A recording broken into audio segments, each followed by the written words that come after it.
So today we have made a stop at Fuel Tech, and I think it'll be pretty cool if I can show you guys some behind the scenes.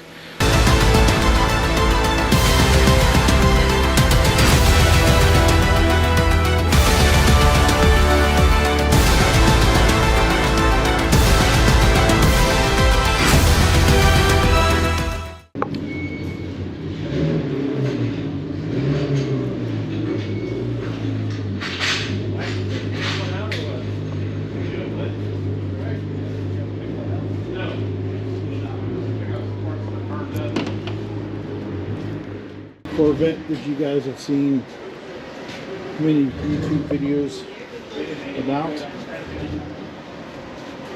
Really cool stuff. And then look at this. Yeah, Anderson. What's up? How are you doing? Anderson, the creator of Fuel Tech. One off. Buddy. Good to see you, Mike. Good to see you, man. Well, I was telling him about your Corvette. Can you tell us a little bit about it? Yeah, so we started the C8 project because we really wanted some challenge, like, you know, when you need more problems, do something new. Yeah. you need to solve something. But this platform is completely closed until a few months ago. Nobody really could even do something. So for a few years it's a challenge to make these engines runs, and then we figured the worst in the engine is actually the transmission, the challenge on the transmission. So we had this car making like 1300 horsepower, wheel horsepower, and running at the 8 seconds, and I am the first to the 8 seconds. Right. Yeah, I've been following your YouTube channel and watching your videos. Incredible. And we have now more, like Stephen Faraday, also a good friend, run 883. Yep, he's a friend of mine out of Houston. Yeah, exactly. And now we develop a package that runs the engine, and these cars very well. And we were working on also controlling the transmission on them. So this is the biggest challenge. No kidding. And now we want to go sevens, but it's a lot of work to still behind to go there far. You showed me a video of it popping a wheelie. Was that your first wheelie? With the Corvette, absolutely, that is? That high, absolutely. Yeah. We sometimes you pop a wheelie on a shifting second. You're so proud of that, but when you actually do like something almost flipping to the back. That was a massive one. Hopefully we can insert that video on this. I'll send you the. But yeah, it's really, really cool. But man, this thing is just gorgeous. Yeah, the stock engine block and crank, piston rods, stock. Pretty much the camshaft is pretty much stock. We just did the DOD delayed. It has no intercooler because I run C85 and methanol.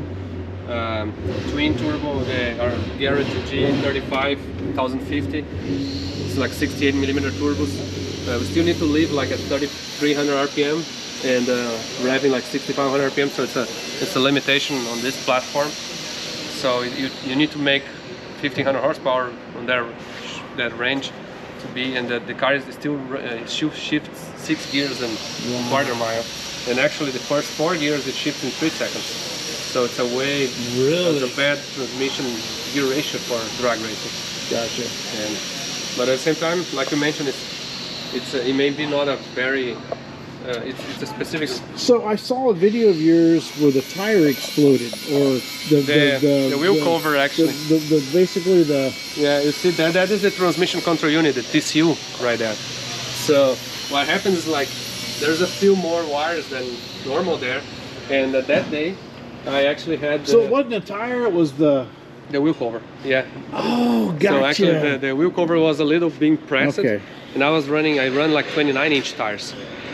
Because so the tire was rubbing that and pulled the wheel cover. All right, my dumb ass thought it was that video got like 22. I thought the tread came off. Yeah, no, that looks like that video got like 22 million views.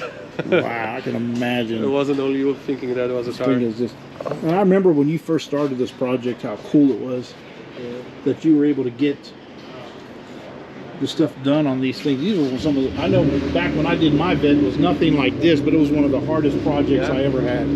They're just so not for drag racing. And for us, it's a mix between passion, developing platforms, the technology. So we learned so much about transmission control. We learned so much about dual clutch transmissions. we learned so much about the engine or direct injection, newer platforms, CAN bus. So this is usually the best way you learn when you're really passionate with something. So, and I gotta say though, this is cool, but it's not as cool as the vehicle that it's sitting under. Okay. That's not for sale. Oh, not for sale. For I think I've asked him a million times already if we can buy it. But yeah, this is so cool, bro. So cool. So the Mustang, this is a different project. So yeah, what are we doing with the Mustang? Last time I was here, It's I going I heard electric. something about electric. Yeah, so we're still doing that. We're still doing, but we are a year behind on our schedule because we got the Ford E-Crate engines from Ford, but unfortunately they sold the engine without any support. So Gotcha. we pretty much had to back up on that, and we could not get like the proper information. So now we're actually finding a second option on the drivetrain. Gotcha. But now we're progressing on that. Gotcha. And So and the same fuel tech that controls all the other cars, it will control that. So really, we're yeah, the same ECU. It's a VCU, we call vehicle control unit. That's a better name. It can control an electric motor, or same as it can control a gasoline engine, because in the end you still have a pedal, you still have a cooling system, you have an electric cooling pump, you have a fan. You need to read, you get information from the battery, so you know how much you can use or what's the power you can apply to the motor, and then you control the inverter and the electric motor by like using traction control. Wow. You have technically the same really, sensors, so the ECU is the same for both applications. wow, that is freaking cool. So who has to make? I saw that. So everything underneath it, and I'll show a video of this. But there's like little eyes all over. Yeah. Is that for CAD design? Is that what that is? What we're doing is, this is a 3D scanner. Oops. Yeah. So this is. Wow. So it's on there already. We can actually design the battery pack to fit. We can design all the mounts on the electric motor. Yes. I'm sure he's got every Ford guy, every Mustang guy trying to buy it from him. And this car has like 20,000 miles. According to the owner, this one owner, he'd never seen rain. And there's a book with every oil change, every maintenance done to the car since new. And it has all black on black. It's also rare. Oh, that's right. I remember that black interior. Yeah. I'm so happy for you, man. I know you guys were already blowing and going when we made the decision to go to Fuel Tech in 2018, but man, you guys are just You need to tell that story. Have you told setting that? the world on fire. Let me tell that story, because I don't know if you remember that. Go ahead. I was in what was Bendimer? Bandimere, yes. Oh, so have you heard the story? Yeah. Here, you gotta film on this story. So, Mike, you gotta listen to this story. So, No, let me explain. okay, yeah, go ahead. Oh, he called me a couple weeks before that race, or I think we chatted, or he wanted to discuss about Fuel Tech. So I was okay. I was going to Bendimer for No Prep King, so I went. I saw his pit. I stopped by 4 or 5 times, and I was trying to call him, and he was like hiding from me. I said, what? Then I pretty much at one time I gave up. I said, okay, he probably found another better ECU or something like that. No, that's not what happened. So anyway, so what happened on my side is that we're in Bandimere, and I come out of the trailer and I actually see him a couple times, you know, and I remember kind of nodding at you and a nod back, but we didn't speak. We didn't say hello to one another. And so then it got to the point, I went back in and I was like, man, who is that guy? You know, it's this, he's acting like a weirdo, you know, what's wrong with him? But anyway, so came out and he was gone, right? And so anyway, so later on that day, I was parked next to Ryan so I could see in between his toter and his trailer, because ours was the same. So the front of our car is right here, and we're talking about doing something, and I walk by and I see him on top of Ryan's car with Ryan on the computer. So I stopped. I remember that. And I walked between the toter and the trailer, and I called one of Ryan's guys over, and I go, come here. And he goes, what's up? I said, who is that guy? And he goes, that's the owner of Fuel Tech. I was like, shit. And so I called him. I was like, hey. I was like, call me. Remember that? And then the final was you against Ryan, right? Yep, it was. Yeah, and then I was with Ryan. We were trying to beat you. It didn't work. It didn't work. You won. Yep. And then we came back. When you came back, you had the money. And you called it. Yep. Man, that was such a huge moment in our career. I mean, we took a huge gamble, Yeah. but man, you delivered. I mean, who the hell changes their whole computer system 2 races left in the season, and you are in second place to win the championship? Who does that? We did. But we had a lot of confidence in them. We had a lot of confidence in the product, and man, we couldn't have done it without you, brother. Obviously paid off. That was amazing. No ifs, ands, buts about it. It wouldn't have happened if I would have been conservative, which I am. By nature, I am. I would have never done that, and the championship would have never happened. I thought you were crazy when you said you were going to do it. I was like, are you crazy? Yep. But you know, I always say sometimes you're afraid of doing something. Don't wait until the fear goes away. Just go with the fear. Yeah. You know what I mean? Sometimes you have to deal with the fear. You can't expect it to or to fix. And then to make matters worse, I thought no problem. We came over here and they helped me. They let me bring the car in and we installed it here with some help of who was it that helped me? I think it was Omar. Omar, yes, Omar helped me. Long story short, put it on the dyno and the transmission broke on the very first lick on the dyno, so we never got to fully tune it I was in. like, Yeah. Yes. So I arrived at the races with whatever he put in there fuel map wise, and then I was able to finesse it from there, but it was close enough, and man, history is history. History is what it is. History was written, man. Thank you, man. Thank you. Appreciate it, man. It was awesome. But we're so happy, like I said, we made that choice. We're so happy to be on the team. You know what I mean? And it's just, we couldn't be more confident. and for us, I mean, you guys, not only you, but all the guys in the show, you guys made our recognition, because I would say before you guys start using the product or showing TV, because you also changed how racing happened, right? Because before it was specifically professional racing, Right. and now people really understand the different types of racing, or even entertainment, Yes. right? And it's not only entertainment, it's a lot of it's more professional than some people think. It's a lot more. But at the same time, for us, it brought.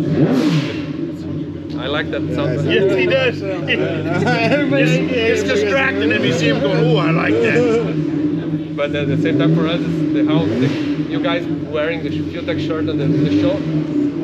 You may not realize how important for us is how proud we are of seeing our brand in the TV, and how many people actually contact us. Man, I see the brand on the guy. But you know what makes that so special is that everybody, and this is just my opinion, everybody who's anybody that is successful racing is already running their stuff. Like, they are not a brand new company trying to get into the market. I mean, they are dominating the market, and he still has that same attitude. You know what I mean? It's that's few and far between. It truly is. You know what I mean? It really is. And I don't know if you know this, but there's a lot of companies that are not like that. They're like, you're lucky to have our product, and that's how they treat you. How they treat you in the tech department. There's so many different ways that you are so humble, and you guys are dominating, but you would never know it. If somebody were to watch this video and not knowing who you are and what you have, that's a humble owner right there. No, you know what I mean? It's awesome. And maybe we have 25 people here at Fuel Tech USA, and another 165 employees in Fuel Tech Brazil. While I got you here, let's explain this one. I actually need to get Luis to explain, but this is a So this is a Beamer 750L the best you can buy in the 1991 1991. V12 5-liter engine, but you need a little more horsepower. So there's no absolutely room in the front. So why not in the back? Yeah, hey, Why not? we tried that years ago. Is STS still in business at all? Remember STS No, I turbo don't. system? No. That's what they used to. Yeah. That's all they would do. Yeah, it works, especially with the newer turbos technology. Right. They work so Yeah. much See, better. back when I tried it, Yeah. the technology wasn't there. Yeah, So this is Luis's. yeah, yeah. He can explain that better. So, what kind of power are you guys expecting out of this, or? It's probably going to make like 500-600, which is cool, right? It's hard. This BMW they don't sound as cool as we expect for a V12, but Oh, it's a V12. yeah. So, but then what do we the 6 into or the 12 into 4 into 2 into 1? It really made a better sound than the exhaust sound. So the turbo is the only muffler. Right. How cool is that? And the electronic wastegate here. Yeah. Turbo Smart's electronic gate. Hell yeah. Look at that. That is cool. More of this later.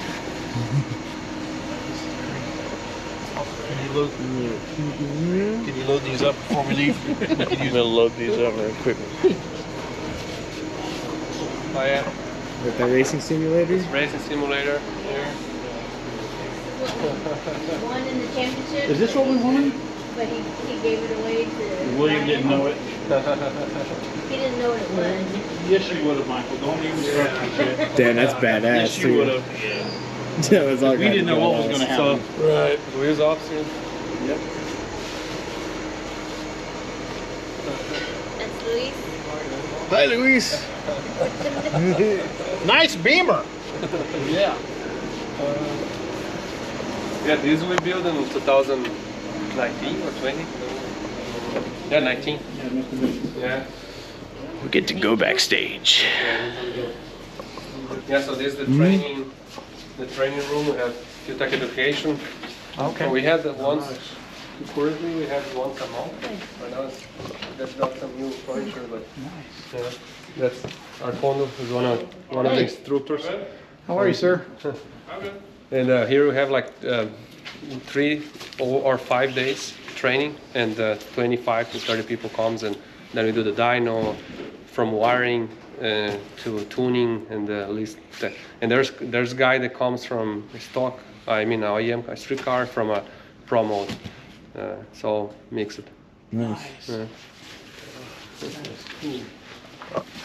You go to Fuel Tech school. Yeah, Fuel Tech Education. Yeah.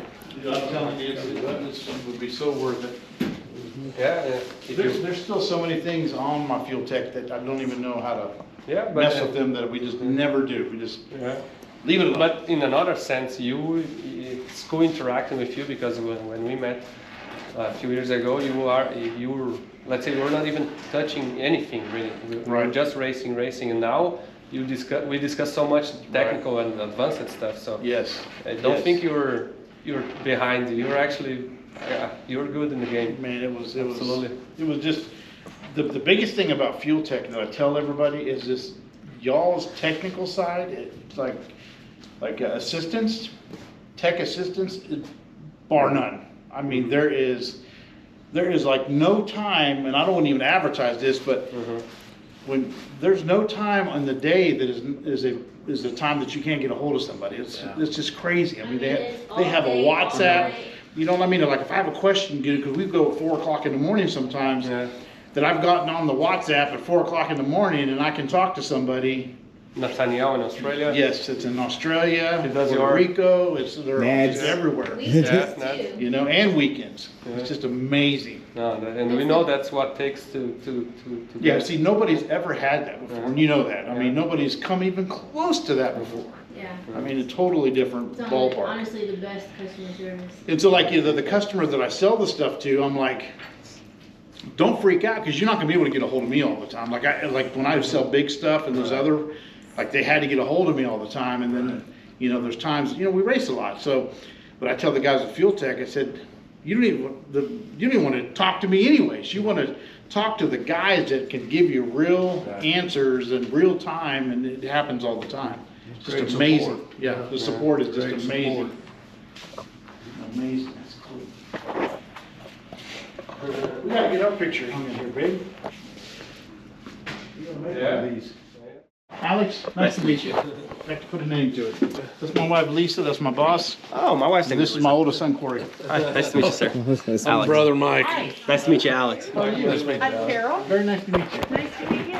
Welcome. I'd like to put a face on some names. Hi, I'm Mike. Hi, I'm Carol. I work in the financial department. Corey. Nice to meet you. That's my wife Lisa. She works in my financial department. Nice to meet you. She's ahead of it, by the way. Hey, that's, we have something in common. I'm just a pretty face they put in the car. She's really in charge of everything. Everybody has a place on the team, right. you know? So, right. well, welcoming. Nice to meet you. Thank you. Nice to meet you too. What's the story on? Is this? Here's officially going to be the new spot Not mine. for Carl Anderson's office. Oh, he did. So I think this is Brian's, and he's bringing that up. So what's the deal with this? Is this one of your cars? That's in Texas. No, it's a Brazilian friend that has a. He brought this Volkswagen Golf from Brazil to here, Oh, gotcha. and this car living in Texas. Now it's back to Brazil, but since the car was exported from Brazil, so they cut the VIN number, and he's trying to import back to Brazil. They cannot assign the same VIN number that was dropped. So he's like in a limbo now, trying to. Stuck in a salvage yard? No, this is a. That was just for the picture. Yeah. But he's shipping maybe the car back to US and keeping that. This series even has an FT600 in it. Yeah. It's a small Volkswagen engine. Oh, that's so weird. A couple weeks Well, ago. we're gonna get you a picture. Yeah. So your partner is in Brazil or here? Right. I have a business partner in Brazil. He's got He room. runs a company over there. Okay. And also Luis, business partner here Okay. as well. Cool, man. Very nice. Are you gonna make him a runs out there? No, there's out already. They were in Japanese. But you have something. Tiger speed or anything like that. We'll see you guys next time.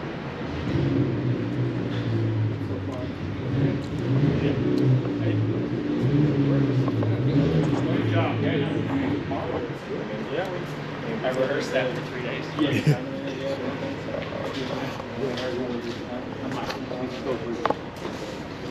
You sure hot rod? It's actually, we're doing a lot of all the plug and plays for the jet skis. So you have the same fuel tank that you have in your car or the Junior Dragster. It actually controls a jet ski. It doesn't matter if it's a stock engine or heavily modified. So this for example makes like 600 horsepower on a Vortex blower.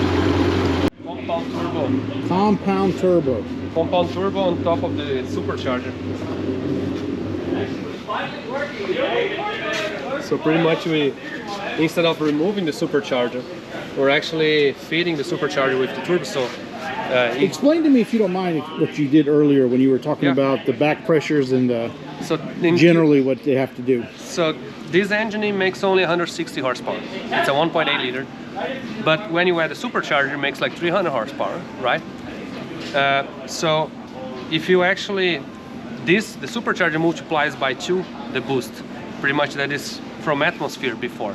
Okay. When we actually add 14 pounds of, let's say, atmosphere now into this, it will multiply the 2 atmospheres, which is 14 pounds of boost, into 43 pounds of boost here. You say 4.3? 43. 40, So sure. technically, this turbo with 14 pounds of boost will turn into 43 here, but the back pressure of here will be only about 10 pounds of back pressure. So we are making 43 pounds of boost with only 7 or 10 pounds of back pressure, because the turbo is not making much effort. It's really low speed, but at the same time you need to run a 79 millimeter turbo, even not making 1400 horsepower, because this is a 350 horsepower engine Gotcha. combined with the supercharger. Gotcha. So, and we have the electronic wastegate here. Turbo Smart's electronic wastegate. We love Turbo Smart. Yeah. They're in our family, been in our family for years. Yeah, and the electronic wastegate allows to fully open and drive, let's say, as a stock naturally aspirated, which you still have the blower here. 1,000 horsepower on a jet ski, Anderson. I believe it. This Is is that technically responsible or not? no, He said But- no. but who will remember if you don't really make something stupid sometimes? Yes, yeah, we're men. We got to do Yeah. stupid shit. Yeah, but yeah, so this is capable of doing like 1400 horsepower. So To the turbo? yeah. Oh, so this is the front. Yes. My bad. I was just going to say, Yeah. like a girl would. So pretty much, and don't fart. Side saddle. Don't fart. They will pull up. Is it like this? Or is it like this? Yeah. Oh, they're like this. Yeah. Also like a bicycle. It's even worse. Golly, it's perfect. That does not feel What can comfortable. possibly go wrong? Yeah. You better hope you have all your children by the time you have fun with Now, this he one. said if it shoots a rod, it should go sideways. Well, hell, these things could shoot out a spark plug into your Fondio. Golly. That is cool. And then you guys are getting ready for SEMA Yeah. and PRI. Yeah. The lights were on a little bit ago. It looked really cool.